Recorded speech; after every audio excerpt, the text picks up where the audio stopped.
আসসালামু আলাইকুম। আশা করি সবাই ভালো আছেন। It's me Ashraful Islam Lalon Italy page এবং ইউটিউব চ্যানেল যে যেখান থেকে দেখছেন সবাইকে আন্তরিক ভালোবাসা ও অভিনন্দন। যারা ফেসবুকে থেকে দেখছেন ফেসবুক পেজটি লাইক ফলো শেয়ার দিয়ে এবং কি ইউটিউব চ্যানেলটি সাবস্ক্রাইব করে পাশে থাকুন। ধন্যবাদ। তো আজকের টপিকটি হলো যে আসলে একটা সুখবর, সবার সবসময় সুখবর আসে না। তো যারা দীর্ঘদিন ধরে অপেক্ষা করতেছেন যে অ্যাপয়েন্টমেন্ট স্লট কবে থেকে খুলবে, তো এই বিষয়টা নিয়েই তাদেরকে নিয়েই আজকে ভিডিওটা। তো ইতালি ভিসা আবেদনকারীর জন্য বিএফএস গ্লোবালের অ্যাপয়েন্টমেন্ট চালু 27 সেপ্টেম্বর 2024 থেকে।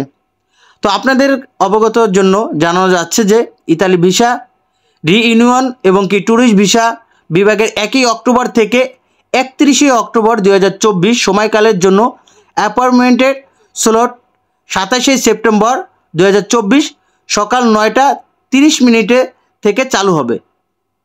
তো উপরোক্ত তালিকায় ভিসা বিভাগীয় যে আবেদনকারী কোনো তৃতীয় পক্ষের ওপর নির্ভর না করে বিএফএস গ্লোবালের যে নির্ধারিত মেল আছে ওইখানে আপনাদেরকে একটা বক্স আকারে যে আপনার নাম, ফার্স্ট নেম, তারপর ফ্যামিলি নাম, তারপর আপনার নুলস্তা যে প্রোটোকল নাম্বার এবং কি পাসপোর্ট নাম্বার এবং কি আপনার ভ্যালিড একটা মেল, এরকম যে একটা বক্স আছে ওই বক্সটা অনুসারে আপনি মেল করলে আপনাকে অ্যাপয়েন্টমেন্ট বিনামূল্যে কিন্তু তারা দিয়ে থাকবে।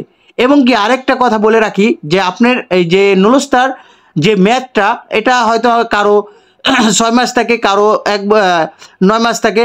তো এই যে আপনারা যখন অ্যাপয়েন্টমেন্টের জন্য মেলটা করবেন, সাপোজ দেখেন আপনি নুলস্তাটা পেয়েছেন, আপনি ধরেন 5 মাস হয়ে গেছে অলরেডি, তো 1 মাস আছে। তো আপনি আজকে যদি মেল করেন তারপরও যদি আপনি আরও 4 মাস পরও যদি অ্যাপয়েন্টমেন্টের ডেট পান তাহলেও কোনো সমস্যা নাই।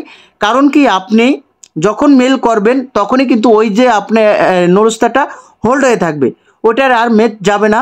কারণ ওই তারিখ থেকে আর ওইটা স্থগিত হয়ে থাকবে, ওটা কোনো আর যদি আপনি 6 মাস পরেও অ্যাপয়েন্টমেন্টের ডেট পান তারপরও কোনো সমস্যা নেই যে আপনার নুলস্তা মেয়াদ চলে যাবে গা, এই দুশ্চিন্তার কোনো কারণ নেই।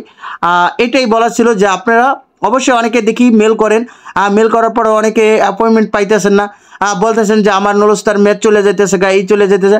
তো তাদেরকেই বলার উদ্দেশ্য যে আসলে যে অ্যাপয়েন্টমেন্টের জন্য মেল করার সাথে সাথে কিন্তু ওটা হোল্ড হয়ে যায় তারিখটা, ওটা আপনি যদি আরও 6 মাসও লাগে কোনো সমস্যা নাই। তো এটা হলো আপনার, আবারও বলে রাখি, এটা হলো ওয়ার্ক ভিসার জন্য না, এটা হলো family visa, tourist visa, student visa এবং কি আপনার বিজনেস ভিসা এইগুলার জন্য, কিন্তু এটাও সম্পূর্ণভাবে ওয়ার্ক ভিসার জন্য না।